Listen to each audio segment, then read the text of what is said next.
One piece chapter 1154 के spoilers आ चुके हैं। वंस अगेन ओडा सेंसेई ने काफी ज्यादा अच्छा चैप्टर दिया है, आपने सुन ही लिया होगा। रॉक्स दी ज़ेबेक के बारे में हमें ज्यादा इंफॉर्मेशन पता चलती है, वो and king Herald somehow connected थे, उसके बारे में थोड़ा आइडिया लगता है। उसके अलावा किंग हेराल्ड की बैक स्टोरी एंड जो लोकी की बैक स्टोरी होती है काफी ज्यादा सैड, वो कंटिन्यू होती है। लास्ट वाले चैप्टर में हमने देखा था कि लोकी जब पैदा हुआ था तो उसकी माँ ने ही उसको अंडरवर्ल्ड में फेंक दिया था एंड उसके बाद अपना लोकी रोते रोते हुए अंडरवर्ल्ड से ऐसे क्रॉल करते हुए आ रहा था। ये वाला चैप्टर स्टार्ट होता है फिर से एक फ्लैशबैक से 63 ईयर्स अगो, जहां पे हमें दिखाया जाता है कि जरूल जो कि काइंड ऑफ ओल्ड मैन है एल्बाफ का, उस टाइम पे उसने अपना पार्टनर को खो दिया। किसकी वजह से? बिग मॉम की वजह से। उसके अलावा उस टाइम पे एल्बाफ में काफी ज्यादा नेचुरल कैलेमिटीज भी आ रही थी, जैसे कि सुनामी हो गया, विंड स्टॉर्म हो गया, जिसकी वजह से जो एल्बाफ के लोग थे ना वो कोई रिसोर्स कलेक्ट कर पा रहे थे, ना उनके पास कोई खाने के लिए चीज थी, तो काइंड ऑफ पैनिक बन गया था सारी जगह पे। उसके अलावा जो लोकी की माँ होती है वो तो यही कहती है कि भाई मैंने तो बोला था कि ये बहुत ज्यादा कर्स चाइल्ड है, इसको पहले ही मार दो, तुमने नहीं मारा तो देखा कैसे इसकी वजह से ये सारी चीजें हो रही है। तो उसका जो अटेंडेंट होता है वो बेचारा अच्छा होता है, वो कहता है कि भाई ऐसा नहीं है, कोइंसिडेंस भी हो सकता है ना, लेकिन उसको सुनना नहीं था। अपने लोकी रो रहा होता है, ये भी उसकी माँ को पसंद नहीं आता है, वो कहता है कि भाई तू इसको मेरे से दूर ले जा एंड इसकी आंखों को निकाल दे, भाई मुझे इसकी आंखें बिल्कुल नहीं पसंद। एंड भाई ये देख के तो मुझे भी लोकी के लिए बहुत ज्यादा बुरा लग रहा था, बेचारा बच्चा ही है ना वो भी। हमें हाजुरुद्दीन भी दिखाया जाता है जो कि ये सजेस्ट कर रहा होता है कि हमें बाहर जाना चाहिए, जो ह्यूमन के आइलैंड है उनसे लूटना चाहिए। इन ऑब्वियसली उसकी जो माँ होती है वो काफी अच्छी होती है, जिसकी वजह से ही किंग हेराल्ड चेंज हुआ था। वो भी यही कहते हैं कि भाई क्या बात कर रहा है, हम किसी से चोरी नहीं करने वाले, इससे अपने जो एल्बाफ है उसका नाम खराब होता है। लेकिन ये जो सारी कैलेमिटी हो रही थी इसकी वजह से जो जायंट्स थे उनके बीच में भी स्ट्रगल हो रहा था।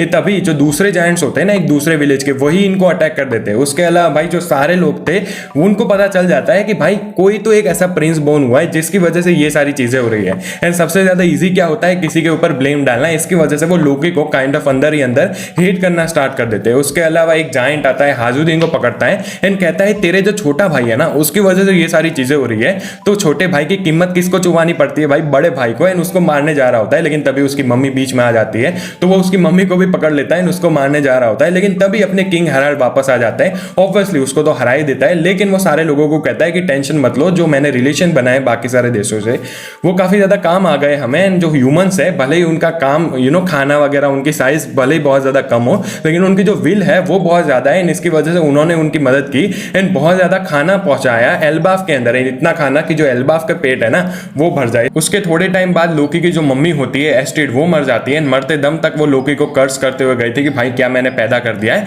एंड उसके अलावा जो अपने किंग हेराल्ड होता है वो फाइनली लोकी को उठाता भी है, लेकिन उस टाइम पर लोकी ने गिव अप कर दिया था लव के ऊपर, ना वो हंस रहा था ना कुछ बोल रहा था। एंड इसकी वजह से किंग हेराल्ड को भी ये बात पता चल जाती है। अपने जो एस्ट्रिड का बड़ा भाई होता है उसको अपॉइंट कर दिया जाता है लोकी की देखभाल करने के लिए। एंड फाइनली जो एल्बाफ में ये वाला पीरियड होता है वो खत्म हो जाता है, वापस से अच्छे से वो रहने लगते हैं, खेती होने लगती है एंड जो नेचुरल डिजास्टर्स आ रहे थे वो सारे खत्म हो जाते हैं। उसके अलावा भाई जो अपनी हाजुरुद्दीन की मम्मी थी वो एक बार ओपन कर लेती है अंडरवर्ल्ड के अराउंड शायद से, एंड यहाँ पे उसका गोल भी यही होता है कि जो भी लोग एल्बाफ में आएंगे हम उनको अच्छे से ट्रीट करेंगे। उसके बाद एक बहुत ज्यादा इंपॉर्टेंट चीज हमें पता चलती है, जरूल एंड किंग हेराल्ड बैठे होते हैं एंड किंग हेराल्ड उसको बताता है, ये 56 ईयर अगो की बात है, कि कैसे वो रेवरी के अंदर गया था। एंड यहाँ पे वो एक मर्डर की भी बात करता है कि अगर वो मर्डर नहीं होता तो मैं वहां से बच ना पाता एंड शायद से वो मुझे पकड़ लेते, लेकिन ये मर्डर किसका है उसके बारे में हमें कोई भी आइडिया नहीं। ऑब्वियसली जरूर शॉक होता है कि भाई तू रेवरी में कैसे चला गया। तो वो कहता है कि उसका एक दोस्त किंग है एंड इसकी वजह से एज अ गार्ड वो गया था एंड उसको ऑब्वियसली उधर कोई क्वेश्चन करने को तो नहीं मिला, लेकिन उसको देखने जरूर मिला कि रेवरी होता क्या है। एंड ऑब्वियसली जरूर भी बहुत ज्यादा वरीड था कि अगर वो पकड़ा जाता ना उधर तो उसको ऑब्वियसली वो पनिश कर सकते थे। एंड यहाँ पे इंपॉर्टेंट चीज ये है कि वो गालीला वॉरहैमर कंपनी करके भी एक को रेफर करता है। यहाँ पे ऑब्वियसली ये अपनी फ्रैंकी वाली जो कंपनी है उसकी बात नहीं कर रहे हैं, शायद से ये भी एक ग्रुप था जायंट्स का या फिर पता नहीं मुझे क्या है, लेकिन वांटेड क्रिमिनल्स थे जो कि काफी ज्यादा नोटोरियस थे। उसमें भी जायंट्स है, लेकिन उनको भी पकड़ लिया था गवर्नमेंट ने। उसके बाद जरूर उसको समझाता भी है कि एक रीजन है कि तू अपने आइडियाज को अचीव नहीं कर पा रहा है, तू इतना अच्छा है लेकिन फिर भी सारे नेशन तेरे से नहीं जुड़ रहे, क्योंकि जो वर्ल्ड गवर्नमेंट है वही ये नहीं चाहती। उसके अलावा वो एक फ्रोजन आर्मी की भी बात करती है। हमें पता है वो गेक्को मोरिया वाले जो इंसिडेंट होता है ना उसमें हमें ओर्स करके एक बंदा देखने को मिला था। तो वो यहाँ पे किंग हेराल्ड यही कहता है कि लगता है अभी जो बाहर के जो आइलैंड्स है ना वो अभी भी हमको एनिमीज की तरह ही मानते हैं। एंड अगर तुम देखने जाओ तो एल्बाफ इंट्रोड्यूस हुआ उससे से पहले ऐसा ही लग रहा था कि बहुत ज्यादा खतरनाक देश है भाई, इसके साथ तो हमें कोई भी हाथ नहीं मिलाना चाहिए। उसके अलावा भाई फिर से एक टाइम स्किप होता है, 48 ईयर्स अगो हम जाते हैं। इस टाइम तक लोकी को तो अब्यूज किया ही जा रहा था, उसका जो बड़ा भाई था वो उसको अब्यूज करते ही जा रहा था कि तू तो भाई कर्स्ड है, तूने मेरी बहन को मार दिया वगैरह वगैरह। एंड फाइनली अपने जो किंग हेराल्ड होता है वो वापस से एक एक्सपीडिशन के ऊपर निकल जाता है एंड वो यही कहता है कि भाई मेरा गोल तो यही है कि मैं जो बाकी सारे देश थे उनके साथ मिलना चाहता हूँ एंड डिप्लोमेसी बढ़ाना चाहता हूँ। जब वो जाता है तुरंत ही लोकी जो मॉन्स्टर्स होते हैं उनके साथ विलेज के ऊपर अटैक कर देता है। उसको बेसिकली यही था कि वैसे भी लोग उसको भाव तो दे नहीं रहे थे, तो कुछ ना कुछ करके उसको अटेंशन चाहिए था, ये तुम्हें थोड़ा आगे पता चलेगा भी। उधर अपना हाजुरुद्दीन आ जाता है, कहता है कि लोकी तू क्या कर रहा है, पापा ने बहुत ज्यादा मेहनत से इस विलेज को रिबिल्ड कराया है, तो भाई मॉन्स्टर छोड़ रहा है यहाँ पे। ऑब्वियसली लोकी उसकी बात मानता नहीं है कि चल छोटू इधर से निकल जाए। उधर गर्ड वगैरह जो उसके दोस्त होते हैं ना वो भी आ जाते हैं। मेन चीज तो यही थी कि ये सब देख के अपने लोकी भाई को और ज्यादा बुरा लग जाता है, क्योंकि हाजुरुद्दीन के पास एटलीस्ट उसके दोस्त तो थे। ये kind of Naruto and Sasuke वाला डायनामिक हो गया जो हम एंड में देखते हैं, वो वाली चीज है। एंड उसके बाद हम देखते हैं लोकी भाई कहीं ऊंचाई से गिर रहे होते हैं, शायद से अंडरवर्ल्ड पे गिरता है एंड फिर भी रो ही रहा होता है कि भाई मैं तो मर भी नहीं सकता, मैं क्या ही करूं। लेकिन तभी मेरा फेवरेट कैरेक्टर रॉक्स दी ज़ेबेक का क्रू उधर आ जाता है। उधर कैप्टन जॉन भी हमें देखने को मिलता है कि भाई इस बंदे का मुंह तो देख, क्या खतरनाक मुंह है उसका।